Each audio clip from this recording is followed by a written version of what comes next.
18ஆம் தேதி வரை தமிழ்நாடு முழுவதும் பொங்கல் விழாக்களை கொண்டாட வேண்டும் என்று கட்சி முடிவு செய்தது. அந்த அடிப்படையில் முதல் நிகழ்வாக நான் இந்த பொங்கல் விழாவிலே கலந்து கொள்கிற வாய்ப்பு ஏற்பட்டிருக்கிறது. மிகுந்த மகிழ்ச்சி. எங்கு பார்த்தாலும் கட்சி கொடி அசைந்தாடுகிறது. தமிழர் தம் பண்பாட்டு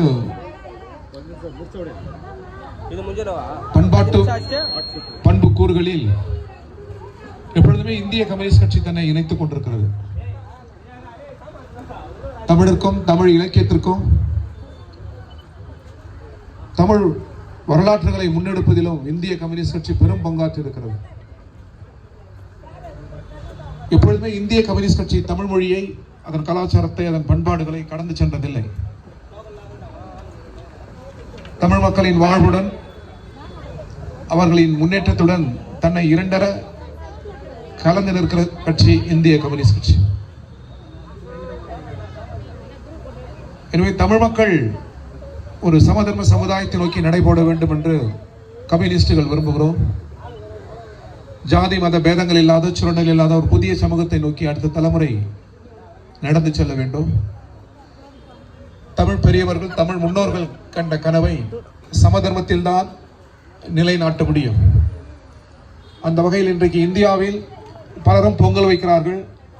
அந்த பொங்கல் கார்ப்பரேட் பொங்கலாக இருக்கிறது, பிரிவினை பொங்கலாக இருக்கிறது, நமது ஒற்றுமையை கெடுக்கிற பொங்கலாக இருக்கிறது. அவர்கள் யார் என்பதையும் நாம் விழிப்பாக இருந்து உணர வேண்டும். எனவே தமிழ் குரு நல்லுலகம் எப்பொழுதுமே ஒற்றுமையை தான் விரும்புவார்கள். ஜாதியால் மதங்களால் புலவுபடுத்துகிற எந்த கருத்தையும் எவரையும் அவர்கள் விரும்ப மாட்டார்கள்.